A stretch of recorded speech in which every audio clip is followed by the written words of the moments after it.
Bidat. You're listening to the Women Power Podcast, a subsidiary platform to the Women Power Summit, the largest event in MENA, with the aim of empowering women and helping them achieve their absolute highest potential. Each week on the Women Power Podcast, you will hear honest, vulnerable, authentic, real conversations from inspiring women. These women will share their experiences and stories into what it takes to build a successful business and career. The podcast will share insight and inspiration and hopefully inspire action and lead change. Side note, even though we are all at home, we wanted to bring you valuable content. So this episode of the podcast is brought to you over Zoom. Please bear with the sound quality. Thank you. Raha Moharrak made history by being the first Saudi woman to summit Everest and the 7 highest mountains in each continent, forever proving we could attempt the impossible and maybe even achieve it no matter where we're from. She has a background in visual communications and kickstarted her career at a leading communications agency. Today, Raha is a traveler, a social media influencer, and a public speaker. Welcome, Raha. How are you doing during COVID? The honest truth is, I take it now one day at a time. I'm a planner, and I'm the type of person that needs to plan and needs to think things out. It's very hard to plan anything past a week now with everything it's changing. Countries are changing like this, the rules and regulations. So I can't even plan. Pretty much every single thing has been either cancelled or postponed. So the moment I stopped trying to plan, the moment I stopped trying to fix what I cannot fix, I felt better. But I think for people like me who are like the doers, go-getters, we really suffer because I hear really cool messages from people saying, this is amazing, it's downtime for me. And I think I'm very happy for these people. I think it's awesome that this is a positive thing. But I think for individuals like me that are hyperactive and need sports and need stimulus and things to do, we kind of suffer. And I'm okay with the not socializing because I've always been kind of like an introvert who plays an excellent extrovert when I need to. So I'm kind of okay with the non-socializing, but the fact that I can't play sports, the fact that I can't pack my bag and escape. So the way I'm dealing with it is one day at a time. I pick something to do, whether it's organizing the house, or I picked up painting, or getting better in my Spanish, contacting friends. So I pick small things to fill my day out so that I don't have too much time to think about, oh my God, we're stuck here or whatever. So I try really hard to keep a positive state of mind, because the only thing you can do right now, honestly speaking, is manage your own mind and expectations. So long story short, I find big pleasure in small things. Did you have a day where it was like, this is the worst day? And then how did you turn that around? I'm very, very lucky. I'm very fortunate, but I hit it bad in the beginning. So end of February, came back, and then everything started to change. I got sick in March, really sick. Like, I've never been this kind of weird sickness. I'm like, oh my God, I might have it. So I isolated myself, and then I got better, and then I went to the airport because my flight was supposed to leave, and then my flight got cancelled again. And because I was exposed to the airport, I isolated myself again. So for another 2 weeks.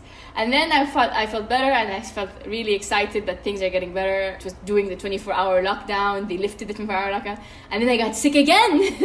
And I was like, oh my God, I might have it. So I locked myself in. So basically, I did 50 days on my own in Dubai, me and my plants, because I was really taking it seriously, because we didn't know in March. When I say we didn't know in March, it really feels like a decade ago, but things were just developing. So I locked myself up pretty much earlier. And then I was very lucky. It was like a serendipitous moment where I found a flight that I could go home, a private flight that I could take, because commercial flights were closed and my flight was cancelled. So I took that flight, flew back, and then I got quarantined in Saudi as well for 10 days. I did 60 days. You know, when they tell you really need to have a healthy mind on your own, 60 days of I couldn't see anybody, I couldn't do sports. Add to the fact that I'm me. Like, I'm very hyperactive and then the hotel room had a very nice window, but it didn't open. The window didn't open.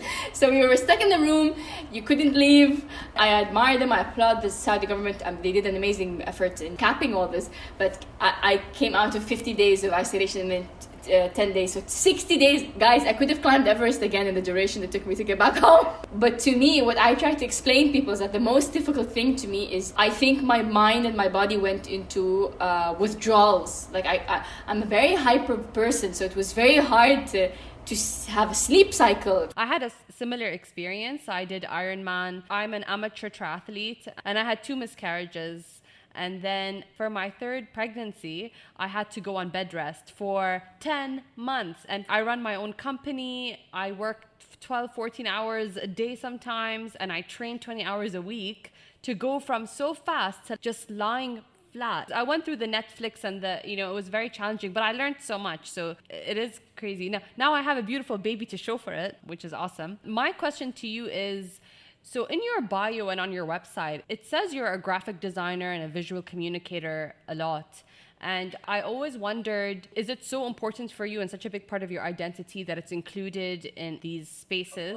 Is that a part of your earlier work before you became a traveler and an influencer and a public figure? I think I will always be an expressive, artistic soul. I think I'll always be that. Yes, I was a graphic designer for a long time and I loved my job. And then I laugh because I was a full-time graphic designer, part-time adventurer. And because of travel and shoots, and I didn't have a chance to really engross myself in big projects the last couple of years, but it is an integral part of who I am. And I think I'm a storyteller first before anything because of my graphic design background. It's part of me, and I'm very proud of it because it's a form of expression that's very powerful. I miss not being able to take big projects. And maybe one day I'll go back to that. Actually, I considered going back to full-time graphic design since I'm at home now.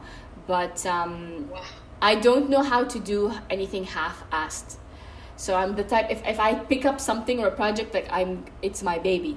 So this is one of my faults and one of my pros. So I get really engrossed in the project. So because I cannot plan, I'm not able to take any project. So yes, it is a very big part of who I am, even though it's not on the forefront anymore. I love that it's on the table for you to maybe go back to that, because I think that after being almost a full-time adventurer and an ambassador to brands and being a public figure, I'd feel like that would be maybe something you would shelve. But I love that you're like, that's on the table. I might come back to that, and I'm a storyteller. The thing is, a lot of people they make the mistake of thinking that just because I became a specific person or public figure that I kind of disconnected from the past, or some people think they're too good to go back to whatever. I'm not like that. I've never really seen the difference. I'm the exact same person, maybe a little bit more known, but I'm the exact same soul. Until now, when people call me and say, oh, we wanted you for this project, we didn't call you because we think you wouldn't accept it, I get really pissed. Just ask me. Like, it was a small thing for a small school. Call me. Like, if I'm free, I'm gonna be there. I hate when people think that just because you've achieved a certain kind of recognition. No, I love these little things, and I think that's what feeds back into the society more than the big stuff sometimes. You worked in an agency. Working with an agency is not easy. What is the one thing you learned from your time in advertising? Diplomacy. I'll never forget one of the best lessons. My superior, my cell head, was a man of an amazing creative director called Malik Ghorayeb. I was eyeing a desk, and I wanted that desk for the longest time, and I wanted that area because I get cold, and it was in the right position with the sunlight. I wanted that desk. But there was a lot of people above me, and I was just a nobody. Like, I just got hired. I was an intern, and I wanted the desk, and I waited, and then suddenly the desk got empty, and I said, I'm sure everybody's gonna flock and get that desk. So I walked into Malik's office, and I told him, Malik, I'm very sorry to bother you. This might be out of line, but can I ask for something? And he said, Raha, you always have the right to ask, and the person in front of you will decide whether to give it to you or not, but you have to ask. If you believe you deserve it, you have to ask for it. And that was a huge lesson for me. And I told him I want the desk. And he's like, you know what? I'm going to give it to you.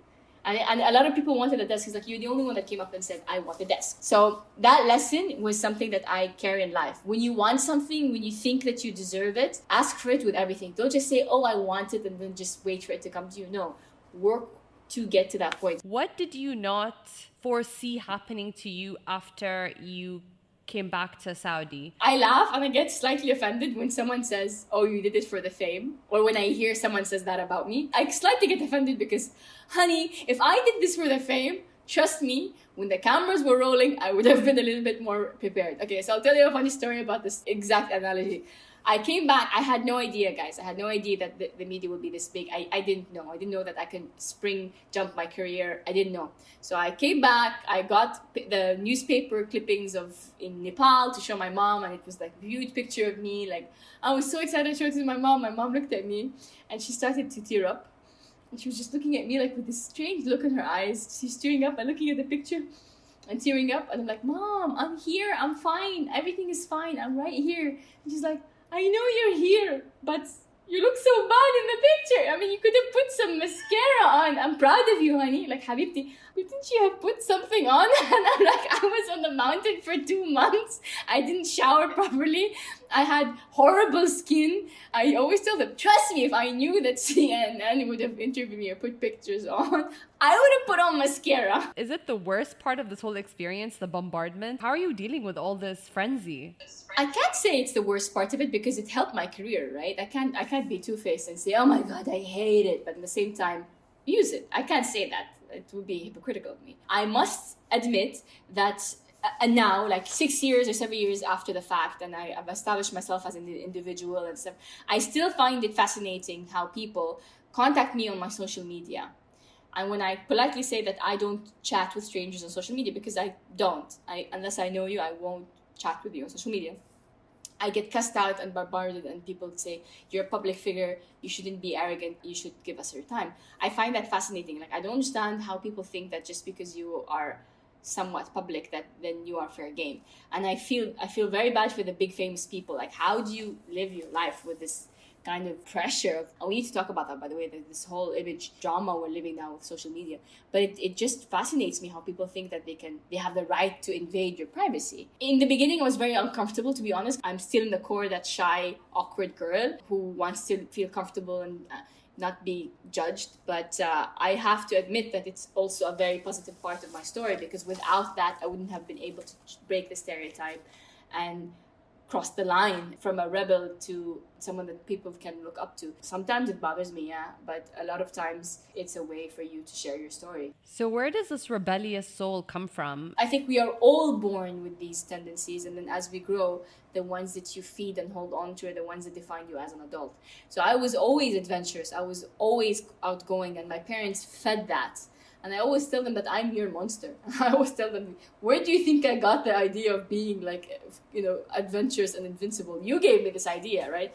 So I've always had that. I've always felt that I want to explore the oceans, and I want to climb the tree, all the trees in the garden. And if I fell and got hurt, it was just a part of life. So my parents fed that. And I think here's the big difference. As you grow, what tendencies do you hold on to? What tendencies do you bury? So I believe that we are born curious, adventurous souls with love of life and passion and humanity. And as you grow, a lot of these lights get turned off because of culture, society, and nurture as well. Because who you are is dictated by who raised you, right? So after you climbed the mountains, I've been following you for a while, and I saw you go through all these different phases on kind of Instagram. I feel like there was a phase of like, what's next after this big goal? And then I saw you doing these incredible adventures. You went scuba diving with, I think, Cirque du Soleil or some sort of experience. And then I saw you become a brand ambassador to a couple of brands. And now I feel you have entered this phase where you're creating content in collaboration. Like you've bridged the exploring with creating content, with its storytelling and being a TV personality.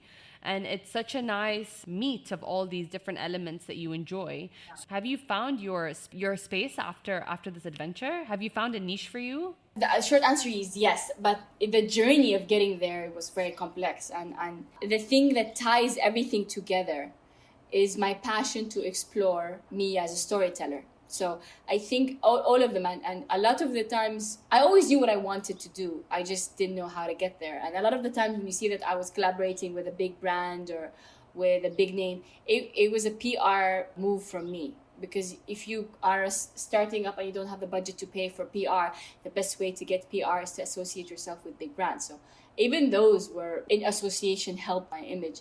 And now I feel like I've kind of carved my way into the psyche of people as an adventure traveler, specialist, and that's exactly where I want to be. Like, my dream is to have one of these travel shows on National Geographic and Discovery. Like, I did a show. I was the main host of a show about exploring in Saudi Arabia, which was phenomenal. It's the first time they have a Saudi woman, do these things. And imagine, like, they've never had a Saudi woman, and then I show up and I'm like, I'm scuba diving, rock climbing, horseback riding, on the boat, in the cave, and I love that. I love that I could showcase you as a woman can do that. But I'm so lucky to be able to bridge my love of adventure, my storytelling skills, and my passion to explore it together.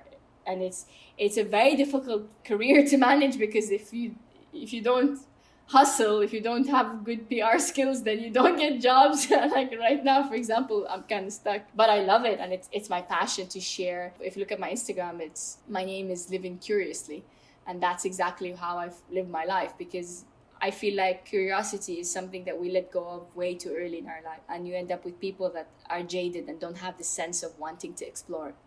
So yeah, I'm very lucky to be able to like carve and dig like this spot for me. I think the only thing missing is having my own show. As an introvert, you mentioned you're introverted, but you can be extroverted if you need to be. Are you putting on different hats? I can be completely happy and content on my own for weeks. And then I can also be the center of the party. Like I can be this and that.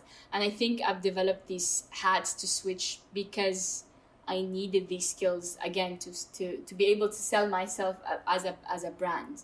You need to learn these things, and my siblings are both extroverts, extreme extroverts. So it rubbed off on me as well. It's a skill you need to learn. Like, you can be both. It's just you need to learn when to switch the hat on, when to know what to put on. And sometimes the extrovert hat becomes very heavy for me. And I get really tired of people I don't know in my space. So I think the balance is so important. Like, just knowing when to inhale and when to exhale, knowing when to like be alone, and knowing when to share your life and when to keep it for yourself. This is a huge lesson anyone in the public domain needs to learn. And you put these guidelines. If you're not a big celebrity that has paparazzi running after you, because that is out of your hands. If you are that big, and if you are middle famous, you control the amount of time you expose yourself and the amount of information you give out. You need to control that. Are you interested in developing your own podcast or your own show? We want to help you make that happen. We can assist you with branding, conceptualizing the concept and theme, writing your intro and shooting it, editing your podcast episodes, developing a podcast schedule and theme, and creating social media content for your listeners and followers. We want you to have your own platform and space to express your point of view. Contact us on obinehill.com or DM us on Instagram, and we'll be here to support you. When I look at a lot of your videos, I see that you're super humble, super sweet. She's so nice all the time. Like, I have never seen you like not be so nice. And even your bio says, the first female Saudi climber to climb Everest, but hopefully not the last. Just like everybody else, I have my sides, but I've never been the hateful malice person. I've never been that kind of person. I'm very sharp. I'm extremely sharp, and sometimes that rubs people the wrong way. And if I'm being very honest, if I feel like someone is barking at me, I will bite back. I totally know what you mean, and I'm loving this interview because I feel like there's a business side of you. Like, okay, so we're negotiating now, we're working now. I'm honest. I don't hide these things about myself. And I think that's what comes off as a genuine person, not to try to pretend to be someone else. And one of the biggest flaws I have that I work on, honestly, and I know that I have this problem, is exactly that. If I feel like someone nudges me, I will punch you. I don't like being pushed. And because I'm such a strong force, a lot of people only see my reaction. Like, they don't see their... when they say that they only talk about how you reacted, not how I reacted. And because I have such a strong personality, sometimes I come across as very, very harsh and very cold. But usually it's provoked. Like, I don't like anyone telling me... For example, I get a lot of criticism or being told what to do and what not to do. I don't like appreciate that. I didn't ask for your opinion. I only trust the opinion of people around me. So I don't think anyone has the right to dictate, and especially like religion, when people tell me, oh, you should or you shouldn't. Oh, I can be really bad. I'm very honest to say I have never been the malice, mean type of person. I'm very lucky. I have amazing parents, and my siblings beat that out of me. But sometimes I get accused of being harsh, and I tell them, don't poke a bear, like don't push me. And most of the time it's because, of course, like anybody, sometimes I'm a big baby, but most of the time, like I have to say, like 90% of the time, it's people crossing a line, my line, that they don't see, my personal line, and then they don't see it, and then they don't. I find this fascinating. Like I recently had an encounter with someone who asking me about my religion, was asking me a specific question, okay, why I don't cover my hair, and he was asking me this question. And I got very offended, and I was like, who are you to ask me this? And he didn't get it. He thought I was rude. He thought I'm like, but who are you to ask me this question? Brene Brown said something in one of her Netflix shows, which was, if you're not on the battleground, blood, sweat, and tears, putting your whole heart out there for a beating, I don't want to hear from you. I don't care what your opinion is of me, because I'm the one that's putting myself out there. I'm the one that's on the battleground. I'm the one that's being vulnerable. And you're sitting there.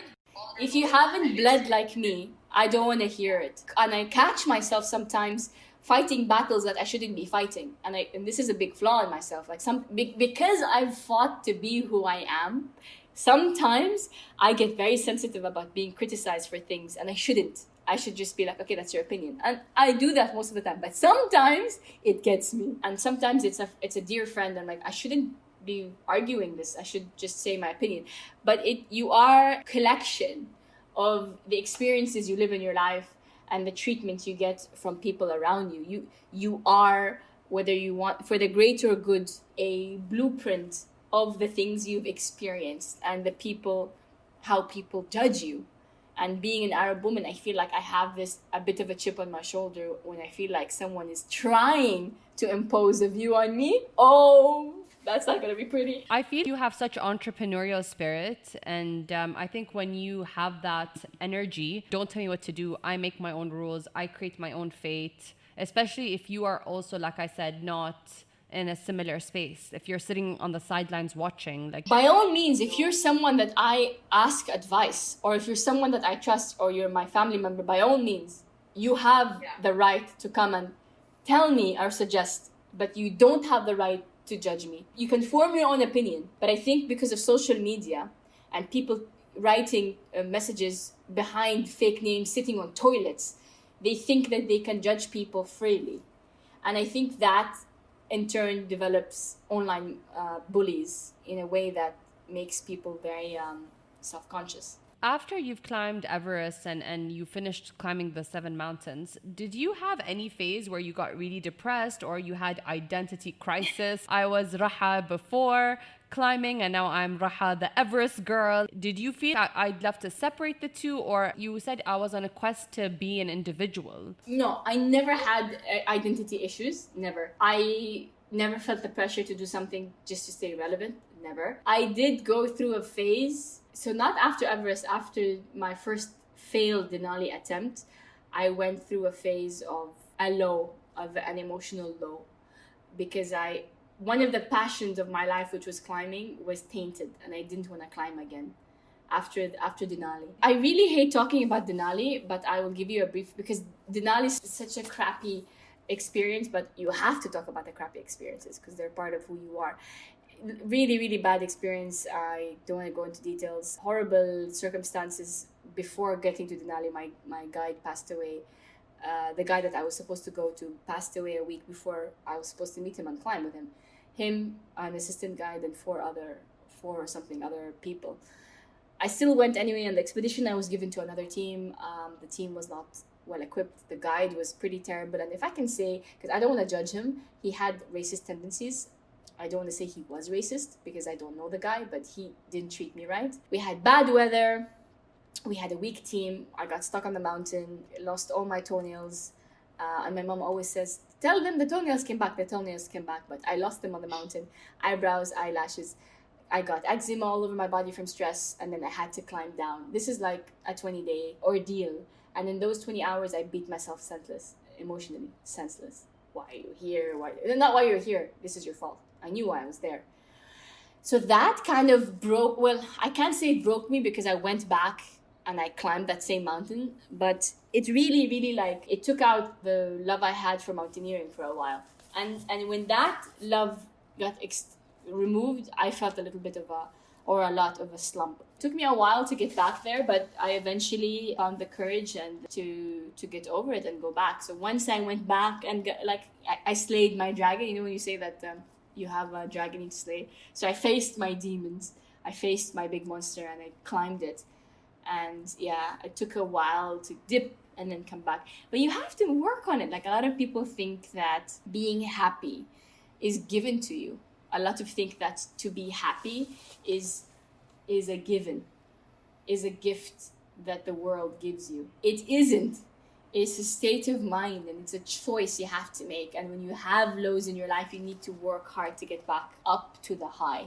It's not just given to you. So let's say after that low, do you remember a moment where you felt, okay, I feel more like myself again, and you stopped beating yourself so much? Or you experienced joy after that experience? I'm so lucky. I have amazing friends that are now family. I would have to say, over the years after I had this emotional slump, I randomly packed a backpack and I flew to Bali to meet my best friend randomly. Like, I didn't plan it. She didn't know I was gonna go. I just called her, like, are you still in Bali? My best friend Maria. And we spent 10 days, 2 backpacks, 1 surfboard. I had a great time. I'm not a surfer, but I'm a fan of surfers. So it was really cool. Like, Maria would surf and I would sit there and watch the cute guys come out of the beach. So I was like going around Bali.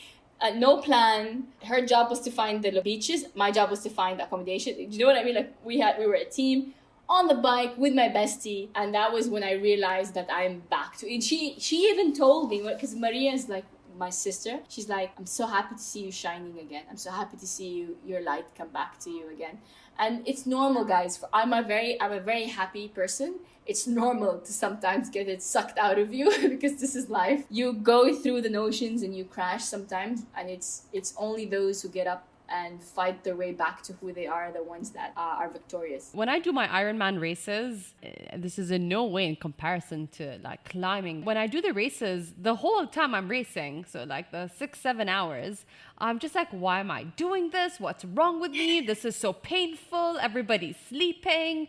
I could be doing something relaxing because it's physical body pain. Yeah. Do you talk to yourself like that sometimes? Like, why am I doing this? I don't ask why am I doing this, but I negotiate with myself. So for example, I make deals. So I'm like, okay, Raha, see that black rock there? You just need to go from here to there. Like, I would negotiate with myself to try to like little bites. Okay, Raha, you did great. Your legs are killing you. You have a day off. You know, I swear, I would negotiate. I would talk to her as if I'm talking to someone else, and I'd be like, okay, great, you got to the rock. Now you can have a whole bar of Snickers. Like, or my favorite snack were dates from Batil. I didn't have many, so I was like, okay, you deserve a Batil, a date. So I would have that conversation with myself, and I think it's healthy. I think it's healthy to be able to talk to yourself. And sometimes I'm like, you messed up. Sometimes I'm like, you need to go apologize. Like, sometimes in my real life, when I feel like I might have hurt someone, I'm like, Raha, you need to go and apologize. Because I really believe that an apology is owed, even if you didn't intend to hurt the person. If what you did, even if you didn't have the intention to, if you did by mistake hurt someone, an apology is owed. Even if, for example, I didn't mean it that way, it doesn't matter. It reached that person sharply. So I have this conversation like, okay, you need to get up and go say sorry. How important is financial independence to you? I know that earlier in this conversation, it feels to me like you're experimenting with different business models. And I'm sure you get paid as a speaker. I'm sure you get paid as a brand ambassador. Because this is also a career-driven podcast, what I want to know is, what is your business model today, and have you perfected it? At some point, a few years ago, I paid for pretty much, let's say, first 6 or 7 climbs, and then I went broke. My mom and my dad helped me for my last 2 climbs. And then Of course, I finished my climbing career broke, because during that time, no one wanted to hire, or no one wanted, like during that era, it was still like a taboo. So no big brands wanted me. So there was a year, and I'm not kidding. And Maria, if you ever talk to Maria, my bestie, she'll tell you, the year I had just put the down payment for my apartment, I had to pay for everything to get my apartment. I was so broke. Like, me and Maria would split like the plate of rice between me and her. And I was refusing to ask my dad for more money, because he had just paid for huge climb. Like, he just paid for a massive mountain for me. So I didn't want to ask him. So there was a time where I was so proud that I didn't want to ask anyone. Me and Maria used to split the food. And then luckily, after that year, so I had a very tough year, let's say year and a half, when I was my apartment and I had just finished climbing Everest, and the money wasn't coming in. But then I started getting booked for fashion brands. I'm very grateful for the girls who helped me in the beginning, like a girl called Haya Akhtar. She helped me get booked by LV to shoot my very first PR fashion thing. And as soon as I got shot for LV, I was in the magazines. I was in People's Eyes, and when I was in People's Eyes, people were asking who this girl is.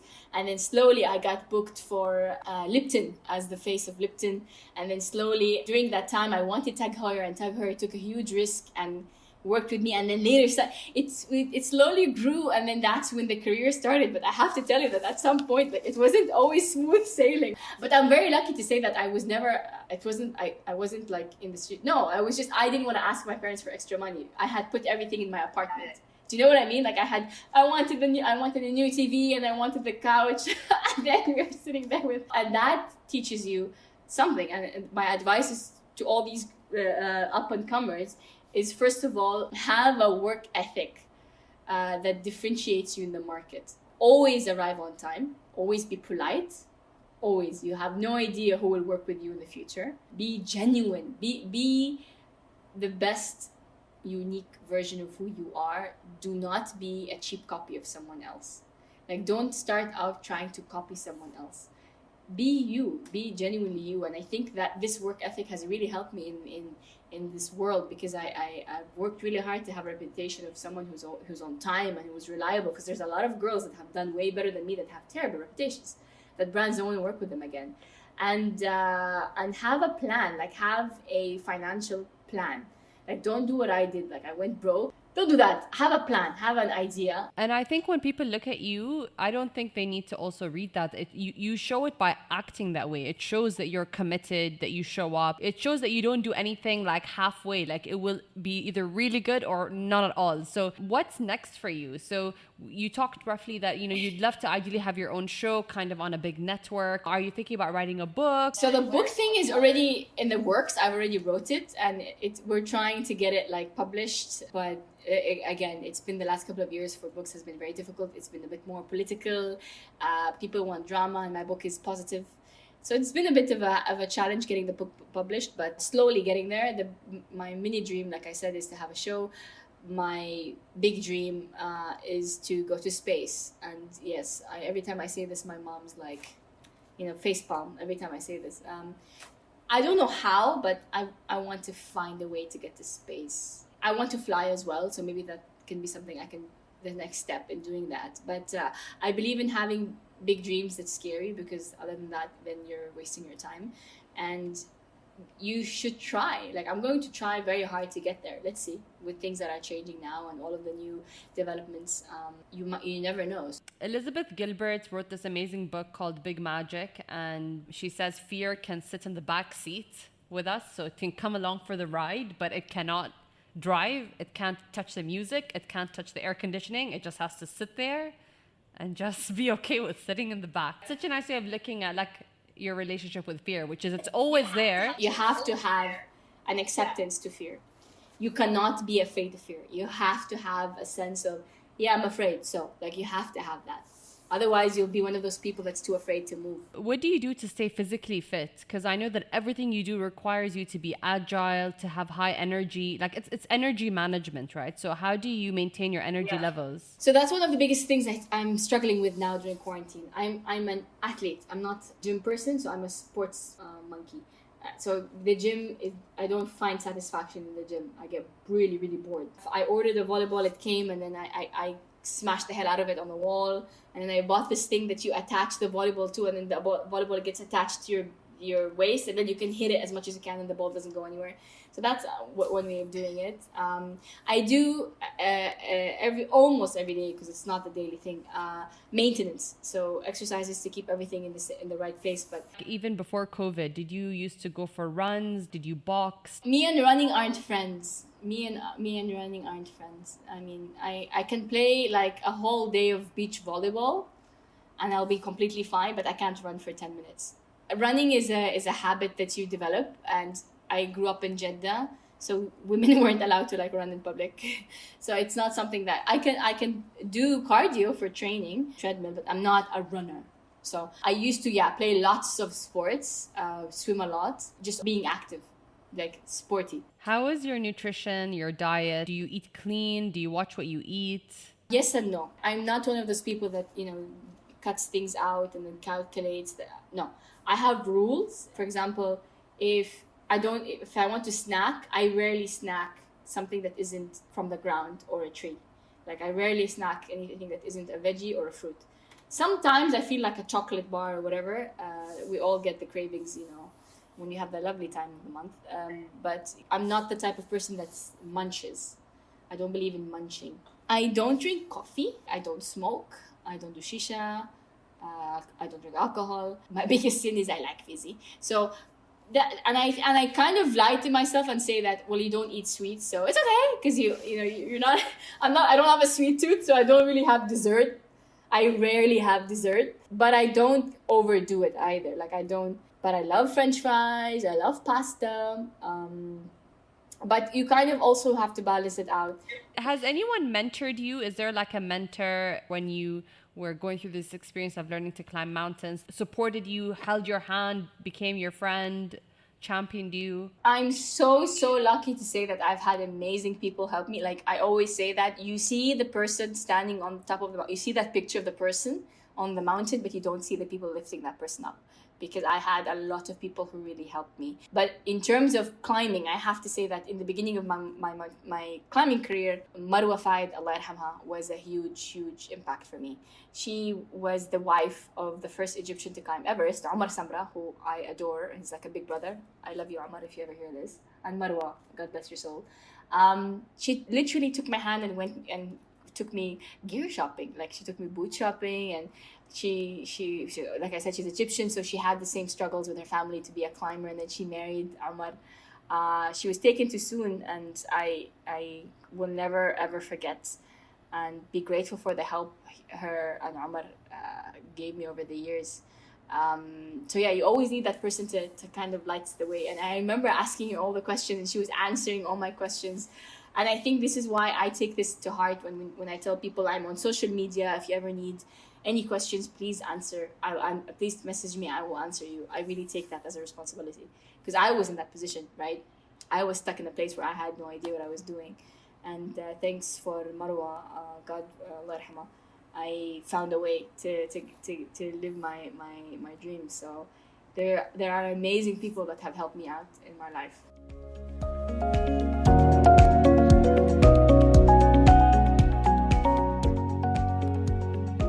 This podcast is brought to you by the Women Power Summit. The Women Power Summit is an annual event that hosts more than 2,000 guests to listen, learn, and network with more than 100 plus speakers and industry leaders.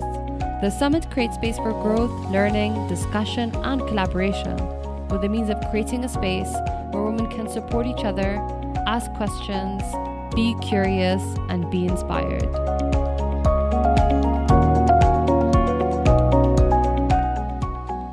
So you said that you wanted to go to space. Did you have a plan for Everest, or did it start off as like, one day? Or did you actually go in and study and research? I went in, I studied, I researched. I did that. It's the same thing with space. I'm trying to apply.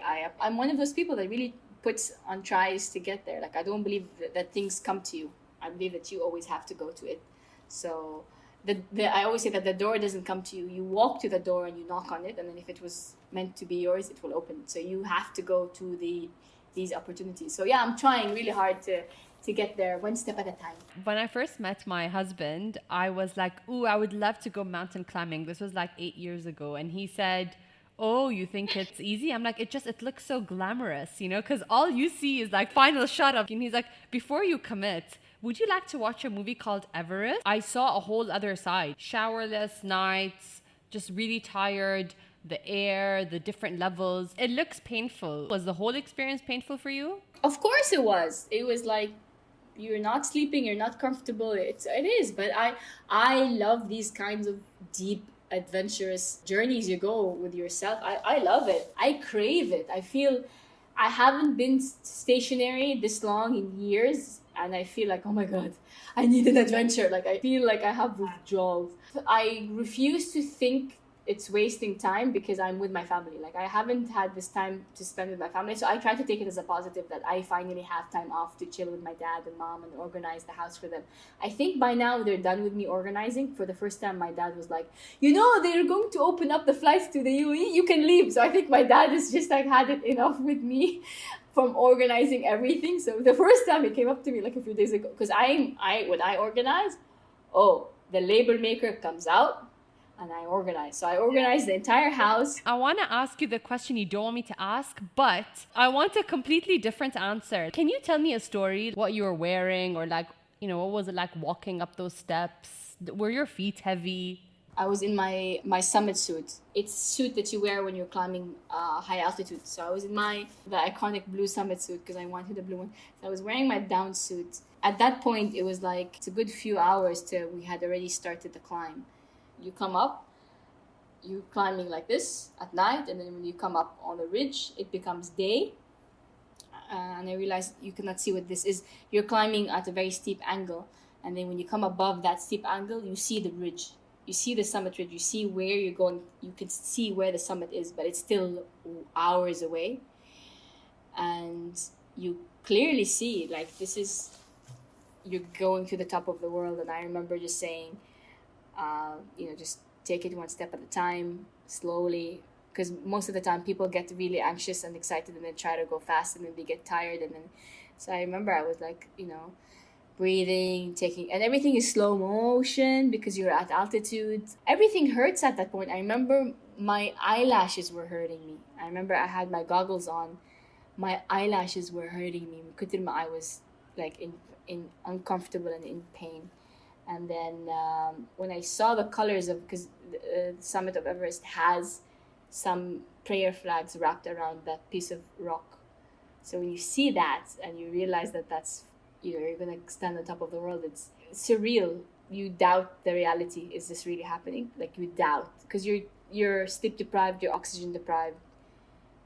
For a few seconds, I was like, is this really happening? And then when you finally got to the top, and I was just looking around, like thinking, a girl from Jeddah is standing on top of the world, and no one can take that away. No one can take that fact away. No one can take the fact that as humans, we can strive for incredible things and live them. But we get programmed, sensitized to the things that should make you incredible. So I remember standing there and thinking, no one will ever tell me what I can and cannot do ever again. I remember promising myself that you made it here, then none of your other dreams should be too far. And I think that's when the space thing was like, you know what? Why not try to get there? And of course, this is something I've told other people, but this is important to say. I kept telling myself, you're only halfway through. So when you climb a mountain, it's only halfway. You still have to go down. So I kept telling myself, like, okay, don't celebrate now. You still have to get your butt down. And were you disappointed, Raha, when you got there? Were you like, is this it? Like, no. So it's fulfilled. Fight for something for that long. But did it fulfill all your expectations, all of them and more? I refused to tell myself that the summit was given to me. I the whole time I said I was attempting.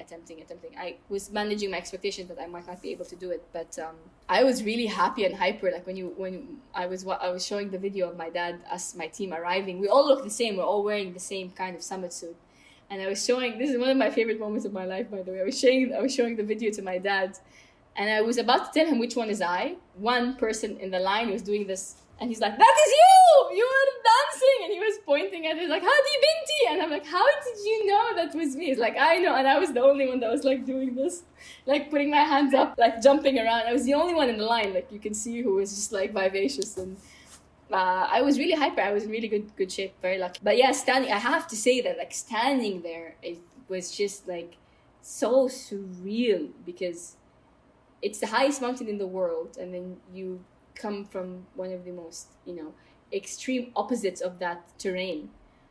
And then the culture, of course, negativity and limitations that is put on us. It doesn't exist. Like, we put this on us.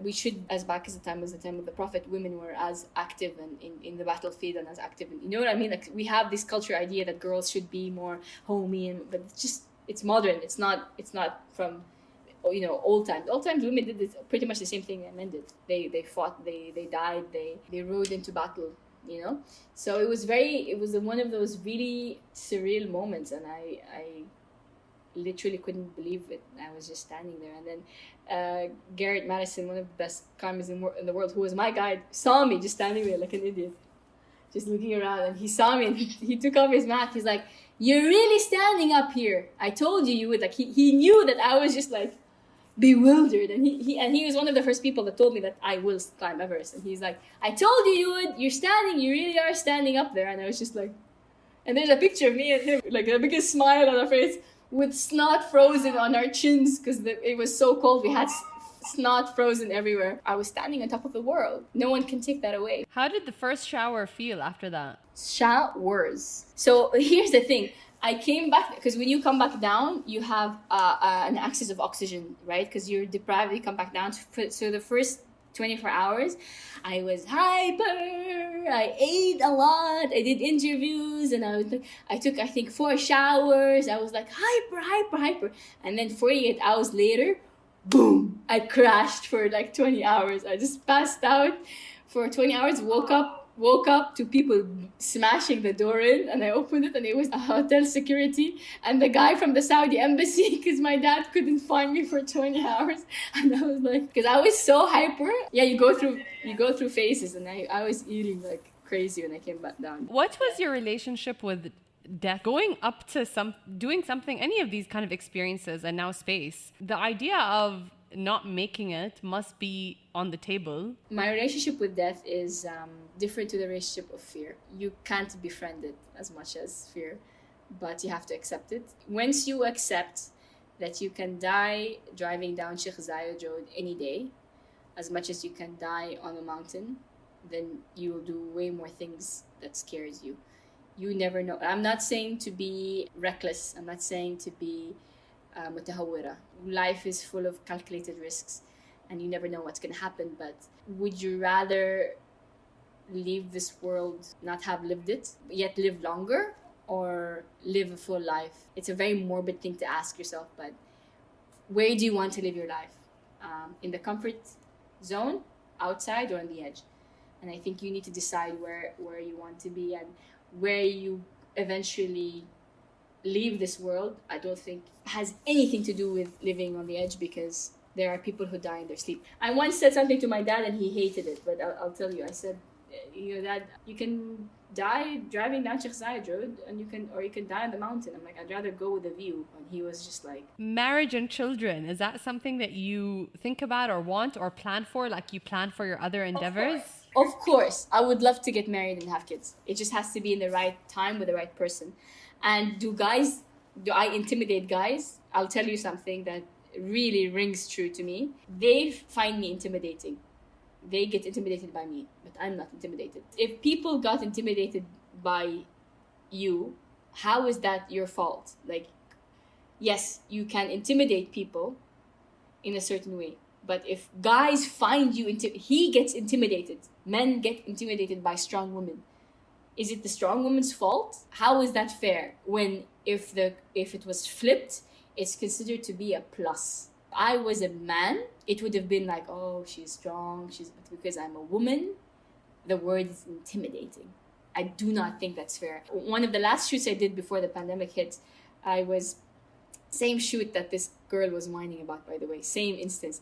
And I was, okay, so she doesn't want to be here, she goes out, and I was, the director was somewhere else shooting, and I was doing the shots. I was like, okay, I've done this, I'm in the business for a long time, and I was an art director, so I'm doing this, you here, and I'm just delegating. And the sound guy looks at me and says, wow, so bossy, in front of the whole crew. I looked at him and I said, what?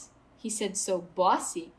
I'm like, if I was male, you wouldn't use that word. Change the word. Say, so assertive. Say, wow, so assertive. And I made him say that in front of everybody. We aren't tough and we aren't emotional. You are projecting that idea that we are. Because to me, guys are more emotional in many instances. To me, I feel like when they get sick, they're big babies. Not everybody, of course. Not everybody, not all men. But to me, I think guys get more emotional. I feel like, but because of the media and because of the history and because of the brainwashing that women are more emotional, I get really, really frustrated when a guy says, you intimidate me. And I tell him, please don't say that. Say, I am intimidated by you. Do not say you intimidate me. For example, if you like someone, you go up to them and you say, I like you. You say your view. You say, I like you. You don't go say, you like me. From my experience, there are not enough strong vocal women who are out there doing their thing, which is why when I did the summit, it's just to show different women championing, persevering, and that's okay, and that should be normal. So when they see a woman who really knows what she wants and she's playing the lead role, or she's a natural born leader, people get really confused. And it's like, it's so strange. You're coined as hard-headed or negative or bossy, or I've had that said to me. I'm like, why can't you say I'm assertive? Why can't you say that I'm a straight talker? Why can't you say? They put it as a negative thing because you're a woman. It's one of those things that really like irks me, that we constantly put these words in bad context just because she's female. And we do the same with men, We do the same with men. When he is more outspoken or more emotional, we say that he's being emotional. We say that the guy is being we use it as a negative thing, but in reality, there's nothing wrong with having emotions. There's nothing wrong with expressing who you are.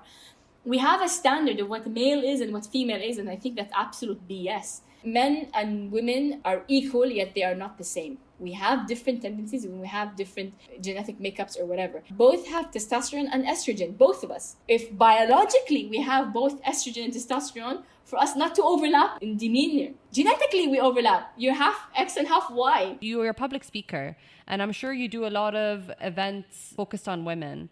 Do you feel like we have a lot of work to do? Do women have a lot of work to do on themselves?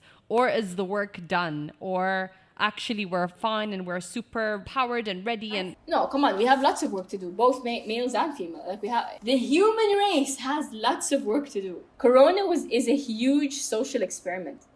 Corona has put a magnifying glass on the social problems we have always had and swept under the rug, if you've noticed.